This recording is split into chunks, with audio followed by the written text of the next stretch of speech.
In this guide, I'm going to show you how to make an Instagram reel with photos and videos from gallery.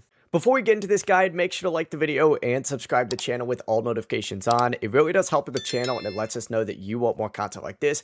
We'd greatly appreciate it. And if at any point throughout this guide you did have any questions, just ask them down in the comment section below and we could help you out further. I'm going to be doing my best to reply to every single comment down there. Begin by opening up the Instagram app and you need to tap the plus icon up in the top left of the screen.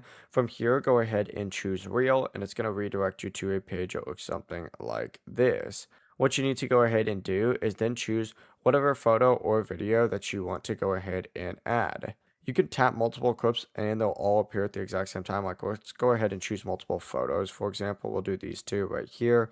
Hit next, and then essentially it's going to sync some sort of audio to them as well. It'll give you suggested ones. You could skip this or you could search for one.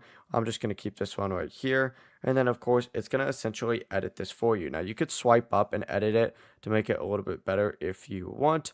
You can also add text, stickers, different audios, different effects, photos, overlays, captions, and so on and so forth. Just go through, add whatever you need, hit the little arrow up in the top right, and then hit share whenever you're ready to post it. Before you leave this guide, make sure to like the video and subscribe to the channel with all notifications on. It really does help the channel and it lets us know that you want more content like this. We'd greatly appreciate it. And if at any point throughout this guide you did have any questions, once again, ask them down in the comment section below and we could help you out further. I'm going to be doing my best to reply to every single comment down there. Have a great rest of your day though. Peace.